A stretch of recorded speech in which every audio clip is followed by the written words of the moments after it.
porque no hay una cultura de ciberseguridad ni en funcionarios públicos, ni en personas que no sean públicas.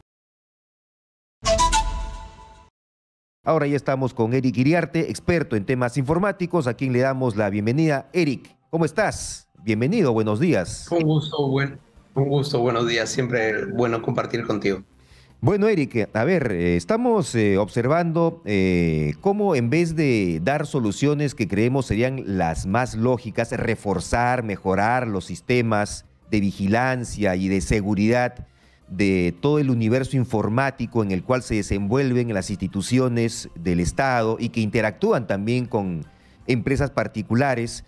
Lo que hace, por ejemplo, la jefa de la RENIEC a raíz de este escándalo de las actas de defunción es un poco volver a la época de las cavernas, ¿no? Todo hacerlo de manera física, de manera presencial, y esto más bien puede generar otro tipo de problemas. ¿Cómo analizas tú el panorama? Mira, no es la primera vez que alguien utiliza la solución de dejar sin conexión algo o volver o retroceder en los temas digitales. Recuerdo hace algunos años atrás hubo algún ataque de Anonymous que prefirieron apagar los servidores de una entidad pública para precisamente evitar el ataque. La solución que se encuentra muchas veces a estos problemas no es encontrar los mecanismos de control, sino más bien cortar el mecanismo y retroceder hasta el punto de que se vuelva predigital. Esta solución tiene que encontrarse desde 3 mecanismos para este fenómeno en concreto y que a su vez es un problema más profundo de ciberseguridad. El primer mecanismo tiene que ser una doble autenticación por lo menos, es decir, que los usuarios requieran de un mecanismo no solamente de ingreso de una clave, que en este caso aparentemente era sumamente sencillo, hasta había videos de actualización de cómo hacerlo en YouTube generados por el mismo MINSA, por un lado. Este mecanismo de doble autenticación puede ir contra un número de celular que puede estar acreditado o contra algún otro sistema. No puede ser tan fácil de acceder al mismo. El segundo modelo que se tiene que entender está pensado directamente en mecanismos y políticas de quién tiene el control de acceso a la base de datos y cómo se regula la información a la cual se va a acceder. Y el tercero es quién se hace responsable de los usuarios que se están creando. En ese sentido, ¿quiénes son esos responsables? ¿Están ubicados? ¿Están identificados? Tal como está en este instante, se indica que la base de datos de SINADEF, que es la base de datos intermedia, donde se estaba cargando la información de las defunciones directamente, y que luego a su vez se veía reflejada en los datos asociados en la base de datos de RENIEC, estaba a cargo del MINSA. Ahora, ¿qué significa estar a cargo de una base de datos? 1, tener la gestión y control. 2, tener el acceso y control de usuarios. Y 3, tener el acceso a la información como tal o a los mecanismos de protección que uno pudiera tener. El servidor, la base de datos, la transmisión de la información. Ahí es donde empieza la discusión, por lo menos de las comunicaciones entre el MINSA y RENIEC. RENIEC le dice, oye, ¿tú tenías control de esto? Y MINSA le dice, yo no tenía ningún control porque todo esto era de RENIEC.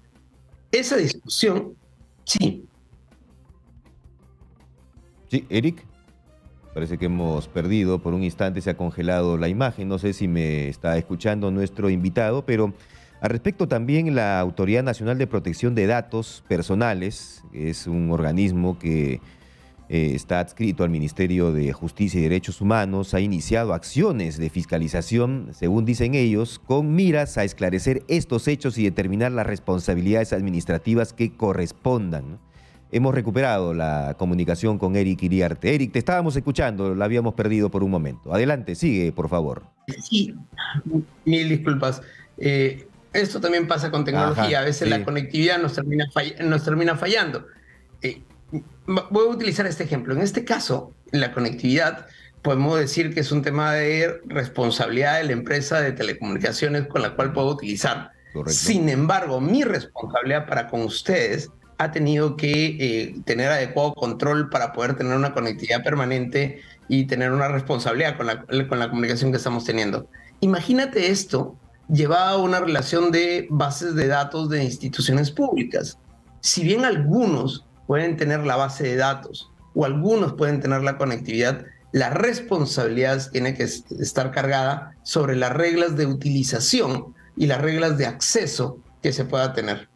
Lamentablemente en el Perú no se ha podido avanzar al nivel de profundidad adecuado para el tema de interoperabilidad de información.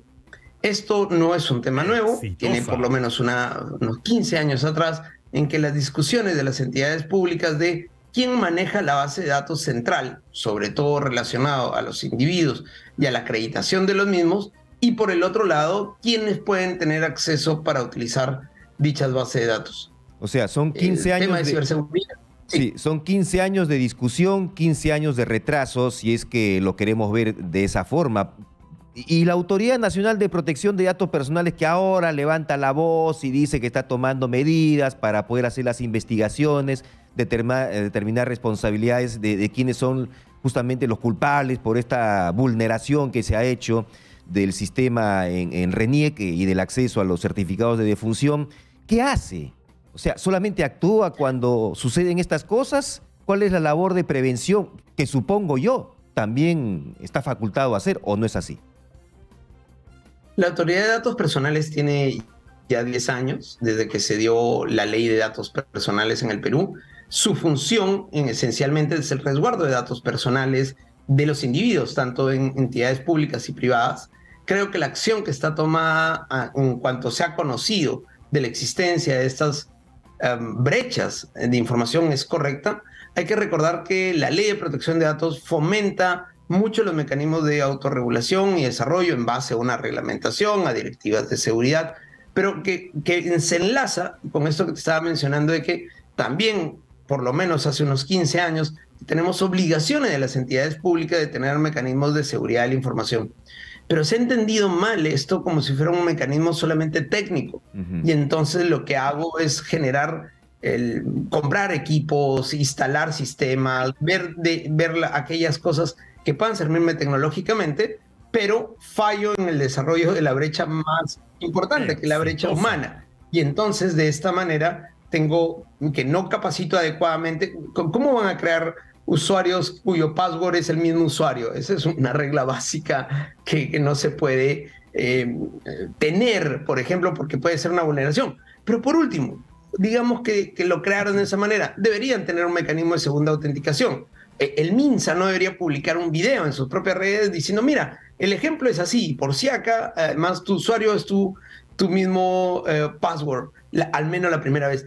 Estos fallas aparentemente pequeñas son fallas más del tipo humano, y eso es una constante que está apareciendo en el tema de ciberseguridad, porque no hay una cultura de ciberseguridad ni en funcionarios públicos ni en personas que no sean públicas. Y esto, por ejemplo, lo ves en filtraciones de datos de Guacamaya, lo ves además en que el Ministerio del Interior, su unidad de inteligencia, tuvo un ransomware, lo tienes en base de datos que se filtraron y se requisieron, lo de Zorrito Run Run, que fue en mayo. Es que parece que todos los meses tuviéramos un caso diferente de ciberseguridad, y tienes que en el 2019 el presidente Vizcarra observó la ley de ciberseguridad, simplemente por un tema no técnico, sino político. No era el momento, o creía que era un tema exótico. Sí aprobó la ley de ciberdefensa, pero mira lo curioso, la ley de ciberdefensa, 3 años después, tampoco tiene reglamento. Es decir, ¿de qué sirvió aprobar la normativa que puede servir si no se reglamenta? Y aquella que puede servir no se aprobó. Estas circunstancias raras, que es como si el país no supiera cuál es el norte en temas digitales.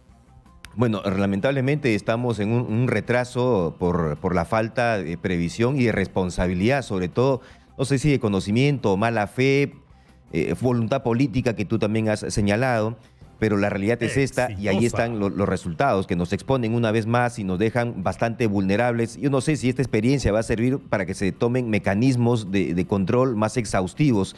Solamente el tiempo nos dirá cuáles son esos resultados.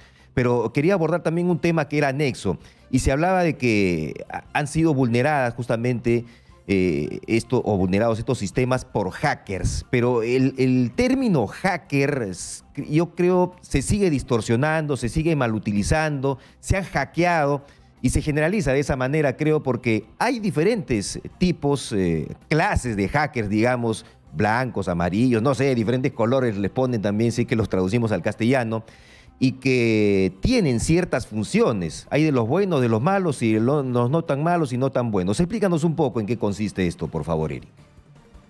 Dale, el término hacker es un término ya viejo, literalmente, en entornos digitales. Estaba pensado más que nada en las personas con ciertas habilidades técnicas, con muchísima capacidad, que podían acceder a sistemas, sobre todo, o encontrando las brechas de seguridad, o rompiendo los sistemas de protección que pudieran haber.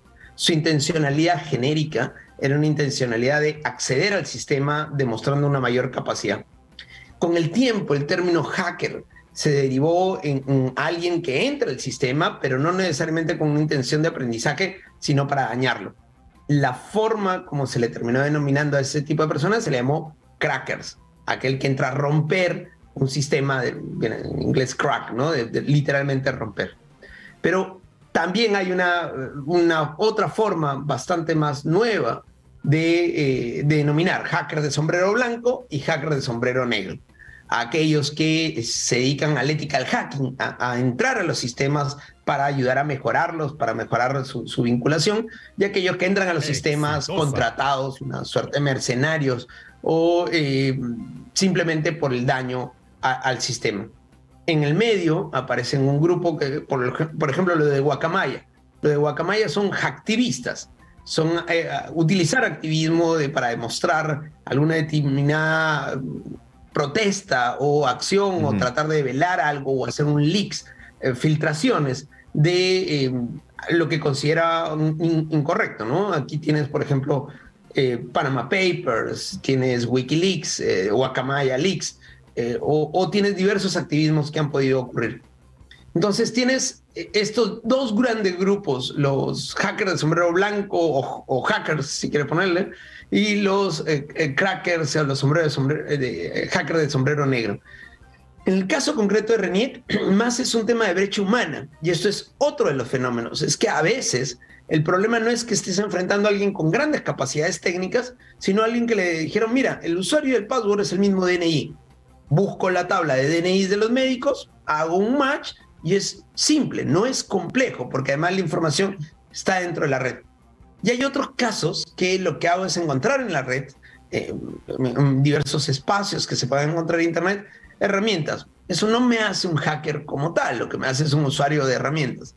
Estas diversas circunstancias, todas están embarcadas en un tema de ciberseguridad, que es uno de los temas que estamos adoleciendo como país. Claro que sí, y es que ya para terminar, porque el tiempo también nos gana, tenemos la mala costumbre, muchos también, ni siquiera de mejorar nuestros propios sistemas de seguridad, de cambiar nuestras contraseñas cuando tenemos diferentes apps. Y ahora que hacemos uso extensivo de las apps, por ejemplo, bancarias, ¿no? Deberíamos ser mucho más cuidadosos, vigilantes, no estar utilizando las fechas de nacimiento o fechas de nacimiento de los hijos o algunos números, por ejemplo, de DNI, que son intuitivos para los propios ciberdelincuentes acceder y saber luego cuáles son para que puedan ellos realizar también sus actividades ilícitas. Son temas que deberían pasar por un mejoramiento del propio sistema educativo también, creo yo, Eric. Es un tema bastante amplio del cual podríamos seguir hablando aquí varias horas, pero ya será para otra oportunidad. Muchas gracias, un gran abrazo también. Un gusto, cuídate. Chao, chao.